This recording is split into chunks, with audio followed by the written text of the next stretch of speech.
So if you're an Australian citizen, then your child will get Australian citizenship status. If you're an Australian permanent resident, your child gets Australian permanent residency status.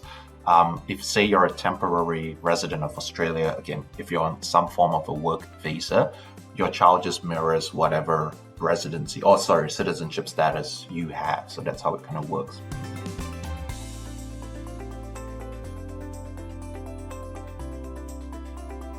Between 2020 and 2021, anyone who was in Australia needed to apply for permission to leave the country, and what we gathered was the Australian Border Force made it pretty difficult for people to get that permission. It was a case-by-case basis. We had some clients who were successful in being able to travel out, others not. But that whole process has been made redundant. So right now, borders have opened up. As long as the person is fully vaccinated, they can just travel out of Australia without needing to apply for permission. And that applies both to Australian citizens, permanent residents, as well as anyone here on a temporary visa. So you could have people, say, on work visas out here. That cohort no longer needs to apply for permission to exit the country, and equally to re-enter the country as well. So Australia sort of opened for business in that sense. It opened up on the 22nd of February. We're now seeing an increase in the number of people coming in on business tourist visas or just normal tourist visas. It's all pretty much open right now. But the main consideration, or the main sticking point here is it needs to be a vaccinated traveler. So anyone who's unvaccinated, and again, the unvaccinated policy is regardless of whether it's a personal choice or it's a medical reasons. If we come in contact with such a person, we always need to then defer to applying for permission. So say, for example, if you're unvaccinated and you want to leave the country, we got to apply for permission, and then we've got to get permission from the Australian Border Force before the person can leave. And likewise, if someone wants to travel to Australia who's unvaccinated, again, whether it's a personal choice or there are medical reasons behind it, we got to seek permission before that person travels into the country. I would anticipate, though, the vast majority of your clients would probably be vaccinated. Just based on the stats, it's not a personal thing, but the Australian population is 95% vaccinated, double vax. So right now, the other important point is it's double vax status, which allows a person to leave the country. We don't know whether the booster part of it will be thrown into the equation down the track, but right now, double vax, and then the person can travel in and out. In terms of then the environment generally, so things are opened up. So our clients or your clients will still be able to fly in and out of the country. We're also seeing an increase in the number of flights and people being able to travel to different parts of the world. So, for example, if this procedure had to happen in the US or South America, we're noticing that the visa systems are just open in these countries. So the person can just travel into the countries. I mean, going to the US, for example, there's no quarantine requirements, so the person can just go there, go in on a ETSA visa, and be able to just undertake whatever process which needs to be undertaken as part of this whole arrangement. So it looks to be pretty open these days. In terms then about timing, the important point about timing, about how all of this is going to work out, I think now that things have opened up, there are more options. Previously, it was pretty hard for people to travel, so we used to advise that once you have permission to travel out of the country, you go there towards the delivery, like when the child's about to be delivered, and then stay on while the citizenship application is being assessed, which takes about 2 to 3 months on average. Whereas these days, since there's more flexibility, parents, say, who have commitments can pick and choose to perhaps travel during the birth of the child, and then maybe come back while the application's being processed, and then return back to the country to bring the child to Australia. So basically 2 flights, that is a possibility. And I would say that would happen, say, if someone has work commitments, they can't wait in, say, one of the countries, for example, Colombia, for like 2 months while the citizenship application is pending, so they have that luxury. Or they can also choose to just be in Australia, not necessarily be there for the birth of the child. I don't know whether that's a popular option. I suspect not. But like that were to happen, not necessarily be there for the birth of the child, we put in the citizenship application. Once the application is approved, they may then choose to fly over and fly back to Australia. Or there could be a split sort of arrangement where one parent travels and maybe the other one flies after, and maybe perhaps both flies back. There's just more of that flexibility about, borders being open gives people option about how they want to fit in and pick the arrangement to their personal circumstances at that given point in time.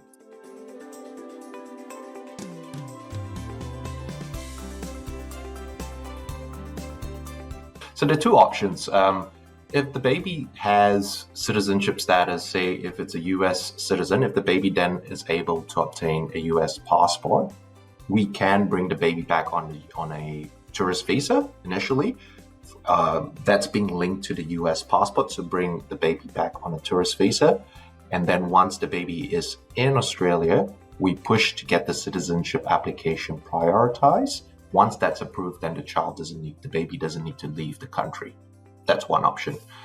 The alternative is to wait in the host country, whether it's the US or wherever else, wait until the citizenship status is approved, apply for an Australian passport, and that way just fly back to Australia with the Australian passport. The second option is cleaner because it removes the need of having to apply for a visa, as well as trying to push immigration to process the application quicker, because sometimes it's not well received. They don't like it necessarily if you push them too hard. So it's a cleaner option, but it's also something where it depends on the circumstances of the parents as well, whether they have the luxury of waiting with the baby for the 2 or 3 months while the citizenship is being processed. So, and that's the other key point. You can only apply for the passport, the Australian passport, after the citizenship is approved. And the timing lag always is to get the citizenship approved. Once that has happened, the process of getting the passport itself, to my knowledge, is pretty quick. It varies across different countries. It could be quick in the US, could be slightly slower in parts of South America, but on general, between 2 to 4 weeks. You would apply for an emergency passport. You want to get the child that emergency passport status to bring the child back as quickly as possible.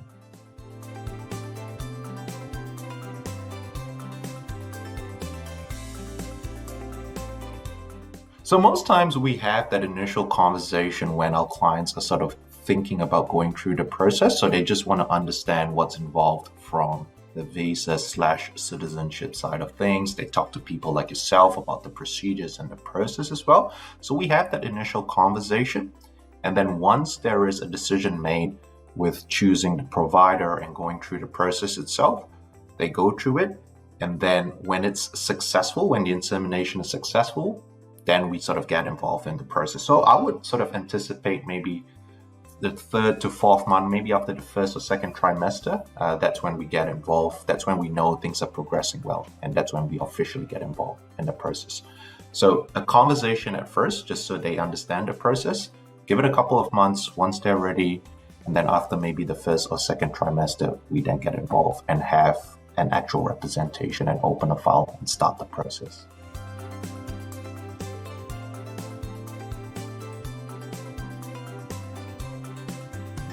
So it's on average about $250. That's fees payable to the Department of Home Affairs for the citizenship application. Our office sort of does a fixed fee arrangement, and we generally charge between $3,500 to about $4,500 plus GST. We would initially have a conversation with our client to understand the circumstances, and then we will arrive at that fixed fee quote at the start of the matter itself. But that's generally the range we would go.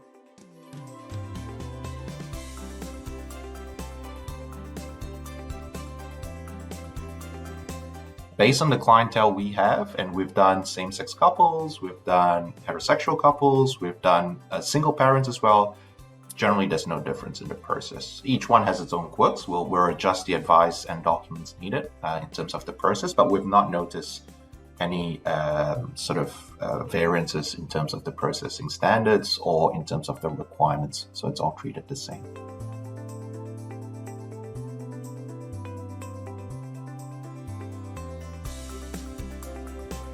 sort of depends according to the individual's circumstances. But the main sort of documents we'll need as part of the process is the identification documents. That's pretty expected. There are some forms to be filled in. There are forms which the doctor who delivers the baby needs to complete as well. And as part of this process, we prepare everything. But the other part, which we try and get right at the start of the process, is the agreement between our clients and the clinics and the surrogate, making sure all of that is aligned and making sure that covers all bases which the Australian regulatory authorities want to see. There's no set template. I've been asked this question, whether there is a set template which the agreement needs to cover. Based on the experience we have, not necessarily. We've seen many, and they all have been well received by the Department of Home Affairs out here. So there's not one standard which needs to follow through. But the agreement just needs to very clearly capture who's involved in this agreement itself and who's the surrogate. That's sort of the main thing. Another key document which occasionally delays the process is getting the identification documents for the surrogate themselves. So like either their passport or their identification card or documents. That occasionally delays the process just because it's not in there. People sort of say, oh, what is this being used for? Where's it being sent to? And they just are a bit hesitant about releasing that information. That's the part we notice a bit of resistance. But overall, we've not had anyone say to us, like, I'm not going to share it with you. It's not come to that stage. So yeah, identification documents, some forms to be completed, making sure the commercial agreement is all set in place, as well as some of the identification documents from the surrogate.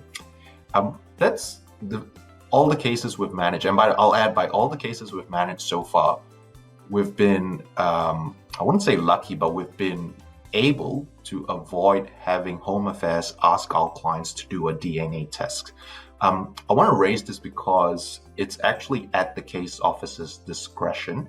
If they wanted to, they can ask our clients to undertake a DNA test with using the baby and our client's sample to make sure that there is a relationship between the parties. Now, we've been able to avoid that, and part of the reason I think has to do with the level of documentation we provide Home Affairs. It's because if they've got concerns, then they ask an individual to undertake a DNA test. So just also be prepared.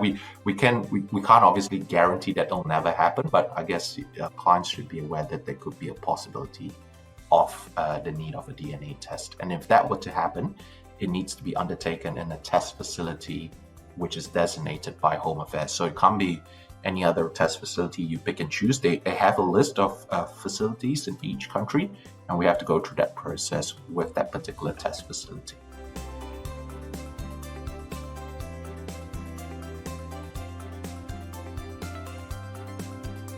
Based on the conversations I've had, and where we come into the picture, I think we're just part of the picture itself. Based on what I know and what I see, it's a very personal choice. It's about the person being ready for the responsibilities and the cost and the process and the commitment.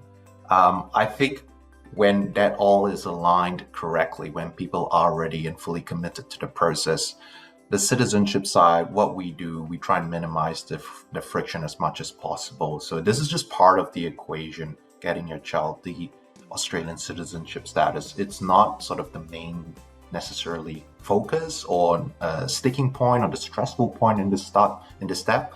It's about the parents being committed. And I guess ask yourself that question, like if you're really committed to the process, if you're sure you want to go through it, if you're invested into the process, just know that we are here to resolve this whole citizenship part. That shouldn't be the stressful part in this whole process. It's just part of it, but our clients just need to be prepared. So that's what we notice. So sometimes we have clients who come back to us after 3 months. Some come back to us after a year and a half. And, we understand why. It's a huge financial commitment and personal choice as well.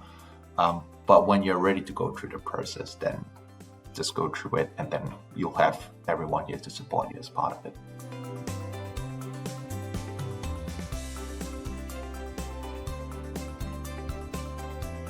I think the best way is probably to reach me through my email or phone, just initially to set up some time for us to speak. We like to sort of put aside at least half an hour to an hour to really walk our clients through the process, just help them understand where it's going from there, and then let them consider all of that information. And then once they have that, once they start the process, then we can always get in contact with them. Again, depending on how far, maybe it's the first or the second trimester as part of the process, that's when we can get involved in the picture. But yeah, have that initial chat with us just so that they understand the considerations. I tried to cover as much of it here, but everyone's circumstances is obviously unique. So always do feel free to reach out and we can sort of have a more in-depth discussion. GSHC